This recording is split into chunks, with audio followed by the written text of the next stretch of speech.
my mom was raised on a dairy farm in South Dakota. She started out going to school in a one-room schoolhouse that is now the machine shop of our dairy farm. They moved the building onto the land. It's been in my family for 80 years or so, and it's still an active farm.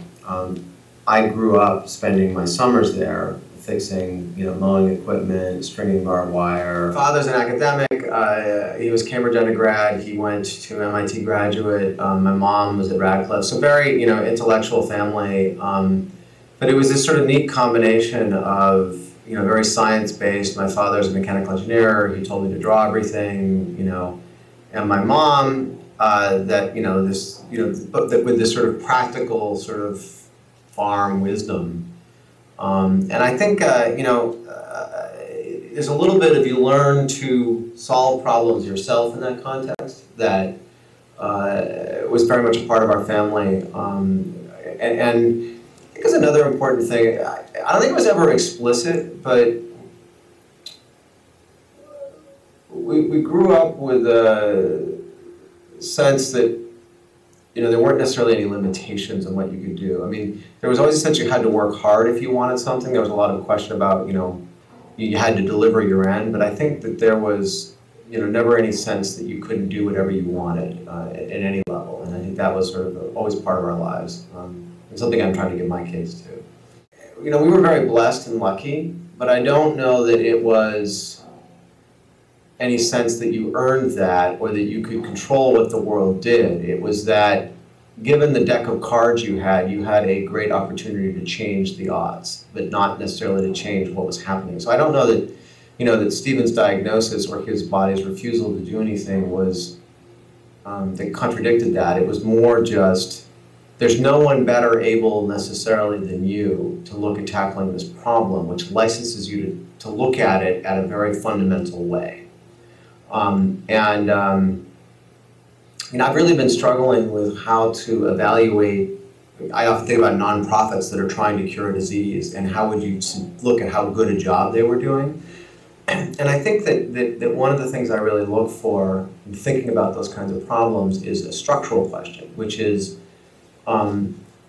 how deeply does the nonprofit address the structural issues that are preventing its mission from occurring, as opposed to, meeting the needs of the current people in the current architecture. And I think that was what we were always taught, like just go to fundamentals, fix the structural problem, and don't assume that someone who's an expert necessarily will know the answer to what that is. I often like to ask questions like, well, how would you design a healthcare system if there was no such thing as doctors? How would you design a healthcare system if IP were invented differently, if we didn't have IP for chemicals, but we had IP for other kinds of things? And I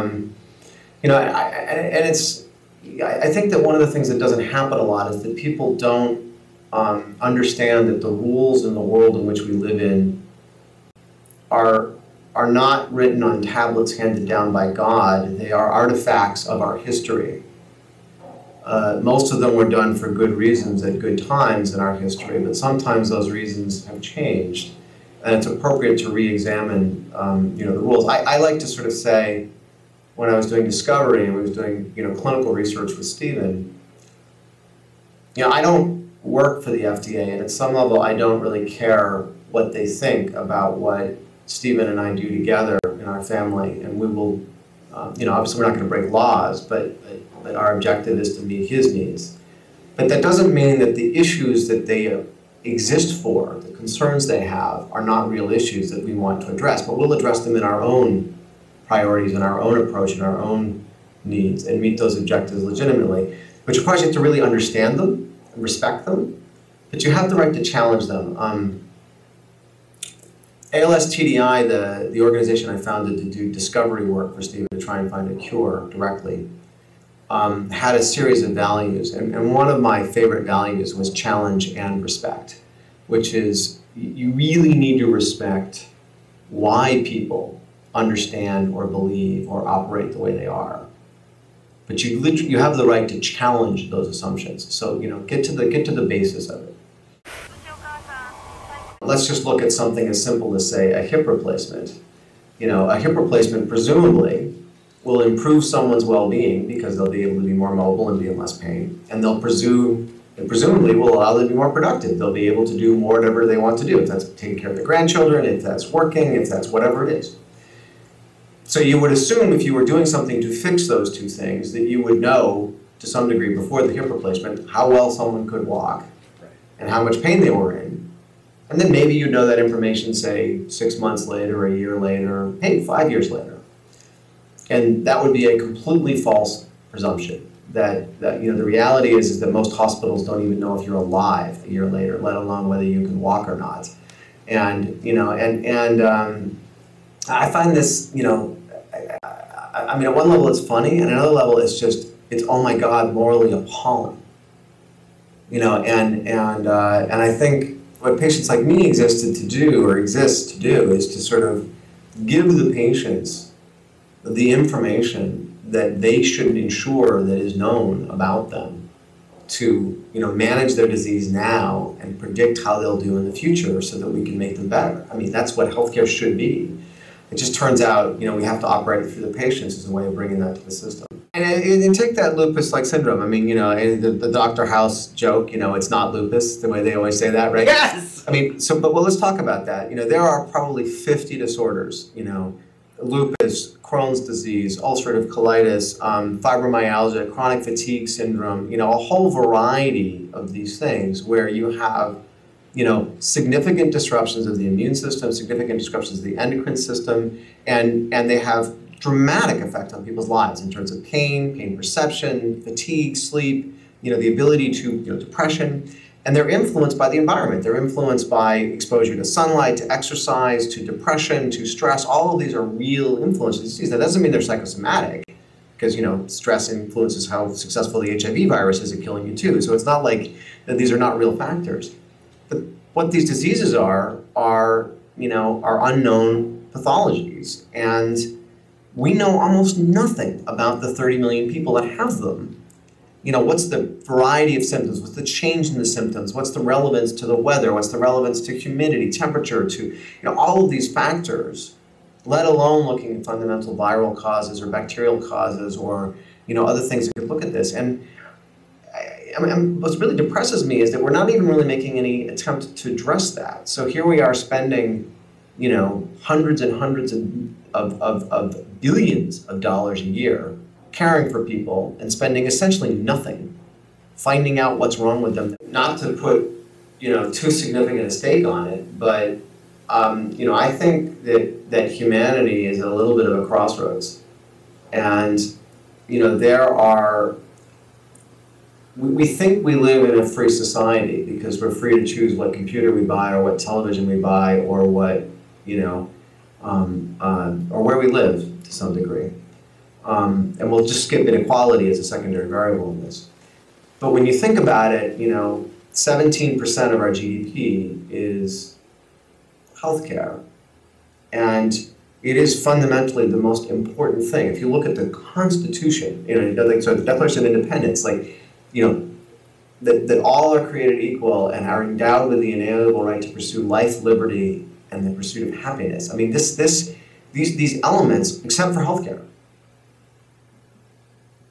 And I think that what we're really talking about is the democratization of a system that is completely fails from every transparency standpoint, from value and from a cost standpoint, and beginning to allow society to begin to self-optimize, to self-determine its objectives. My parents are both in their 70s. I love them dearly.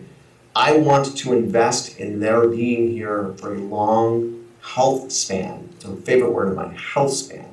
And I have no way of making that investment because we have no measurement of health. It's as if, I want you to think about it this way. Imagine the finance industry operating without auditing, without knowing what profits were, cash flow was, these terms that have over years evolved to mean very specific things so that you can compare completely different entities. I mean, Ford Motor Company, GE, and Pfizer are completely different enterprises, and yet we can compare them in an effective way such that we can allocate human resources to make those enterprises important. Well, I would say that life, not dying, not having your children die, being fulfilled as a human being, fulfilling your potential, which is what healthcare could be, might be something where we'd want to know similar things. What are the benchmarks? And I think what we're talking about is potentially, booting up, doubling of the human freedom and our ability to operate in the world and make a difference in our own lives in a way that actually serves us in alignment with our planet and our children, much more so than the consumer goods that we pursue that is the sort of the definition of freedom we live in now. The simplest thing in health is that when you are faced with a problem, the way you master that problem, understanding how to solve that for yourself, is actually to reach out and help someone else. That the act of finding someone, and someone like you, who has an issue, and attempting to share with them your own experience, such as what you've learned, that act of teaching does two things. One is it heals you deeply. It empowers you against your own condition. And everyone can help anyone, no matter how paralyzed or how depressed or whatever it is. You can help another human being right now if you just reach out and do it. And then secondly, it moves you up the empowerment curve of really learning how to understand yourself in the context of the opportunities you face. And you have to get over the fact that someone else will solve this for you. You have to own that ultimately the destiny for where you end up. Not that you shouldn't follow your doctor's advice, not that you shouldn't listen to the restrictions and the insurance and the requirements. That the person that ultimately determines your fate, your ability to be who you want to be in life, is yourself through your actions and choices. And the sooner you accept that, the better off you are. And the best path there is to just find someone else and help them a little bit. Because that's the first step up in self-empowerment.